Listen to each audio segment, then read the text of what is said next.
Hey guys, this is Bloody Biscuits, and I've got another game from Call of Duty Modern Warfare 2. It's a domination game on Karachi, and that's the class setup that I'm using. I'm not gonna I'm not gonna run off everything on it, but I'm gonna say that for my last match, it's pretty much the same thing with the M21 EBR, but I have made some major adjustments.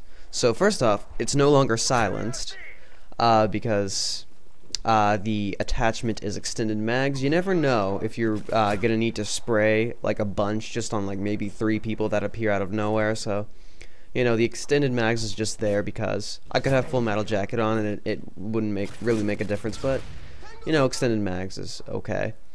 The secondary weapon is no longer the USP Akimbo. It's the TMP extended mags. You really do need extended mags on the TMP because it's just like the Scorpion on Modern Warfare, just regular old Modern Warfare. It's just like the Scorpion because it barely has a clip. I mean, at most you're going to get 2 people with that entire clip, and that's pretty bad considering that you could miss a lot and you might not even end up shooting the dude or killing the dude. So extended mags does make it pretty much a regular SMG. And another thing that's really good about the TMP is it's just like the ACR. It has practically no recoil whatsoever. But that doesn't mean that that makes it an assault rifle. It still doesn't have very good range. So yeah, but still, it doesn't like bounce around anywhere. It just has practically 0 recoil. What else should I talk about? Okay. I no longer have C4. Now that's a Claymore. And I also have a smoke grenade. Now, what some people don't really notice is a smoke grenade really is a support attachment or a support grenade, especially on Domination because if you're like trying to cap B or just practically any major point on the map, throwing a smoke grenade really does help out. If your person is just like waiting but there are way too many people surrounding him, you could throw a smoke grenade and then get some cover fire on him and he could actually potentially capture the flag, so that's a good thing. The Claymore is mostly due to the Perk Scavenger Pro that I have on this. It's no longer Sleight of Hand Pro, mostly because you're gonna with both the TMP and the M21, you will run out of ammo very quickly. So Scavenger Pro is like Bandoiler, and also what is it? The Claymore.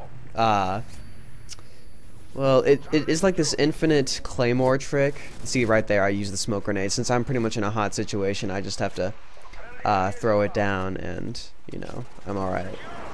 But let's see, the infinite Claymore trick.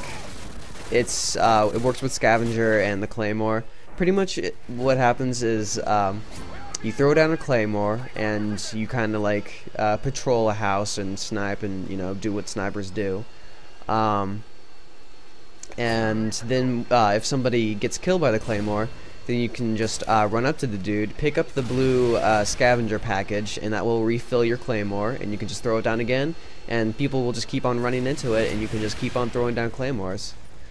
Which is really, I'm not sure which classes it would work best on. Obviously ones with Scavenger, but if you're running around a lot, you're probably not going to be there to pick up the blue package, so probably not on rusher stuff. And just because you're not rushing, just another thing that I have to point out, just because you're not rushing does not mean that you're camping. Camping is sitting down with an automatic rifle, sitting behind a doorway the entire match waiting for someone to pass by.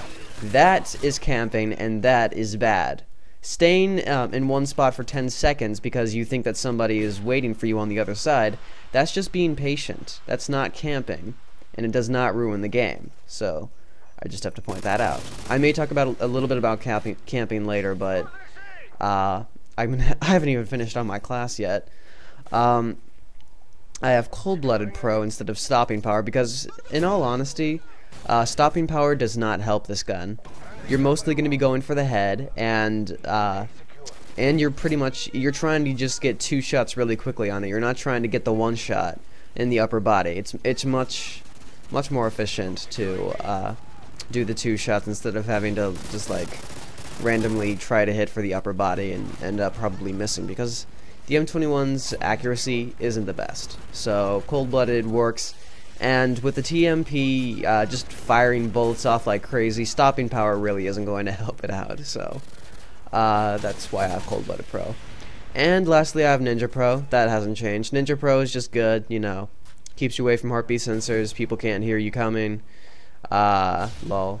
And you know, it's just it's a good perk. I could have Commando Pro in case I needed to like escape from a building or a hot spot, you know, and I wouldn't like kill myself from a high spot. So, but Ninja Pro is still pretty decent. And Steady Aim Pro, I guess it could work with the whole sniper rifle, but this I have to admit the M21 is not like a regular sniper rifle. It's pretty much a semi-automatic assault rifle that's ridiculously high-powered with a scope on it. That's what I think that the M21 is.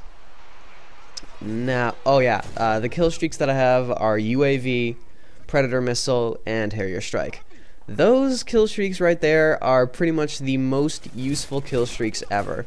UAV, there's nothing better than knowing where your opponents are if they don't have cold-blooded, and it's also a team perk, so you're not the only one who can see them. It's your entire team that can tell where they are and use it to their advantage if they are smart enough to use it to their advantage.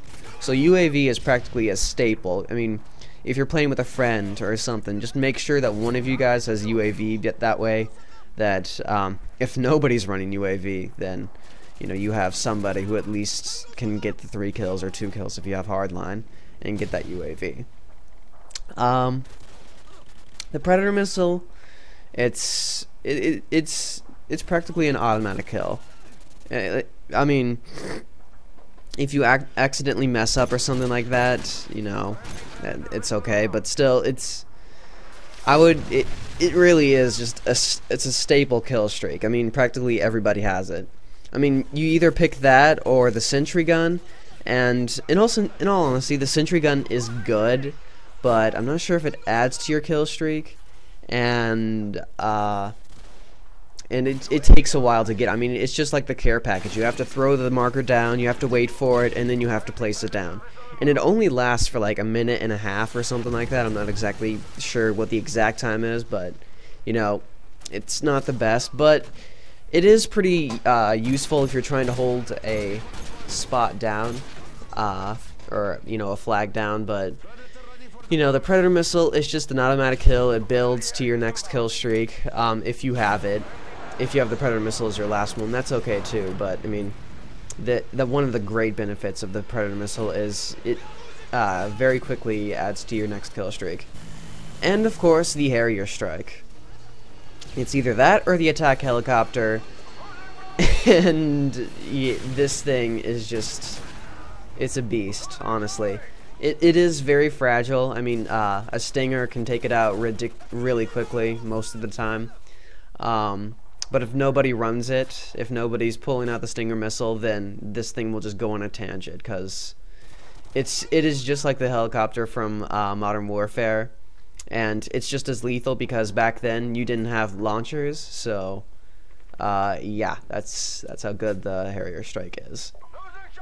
It's honestly just like you could think of it as like an airstrike and a helicopter put into one kill streak, and that's the decent thing about it. And I am practically already out of time, and I have just now finished explaining my class and my kill streaks. But hopefully those are some tips you can take with you. And like I've said before, the M21 practically has no recoil, so getting 2 shots on somebody with cold-blooded is very useful. I mean, well, it's very easy, so stopping power isn't really not gonna help you out much. I guess now I could talk a little bit about camping. Let's see, how should I start to explain this?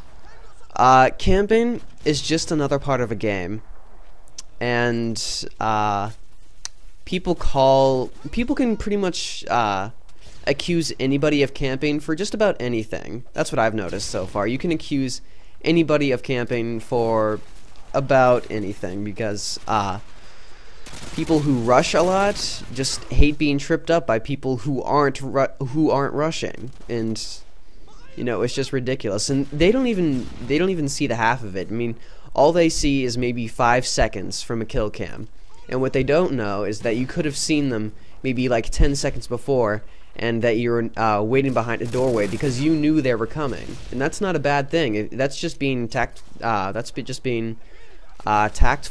So you know, that's just a little bit of my view on camping. But people just accuse people for camping for just the most ridiculous things.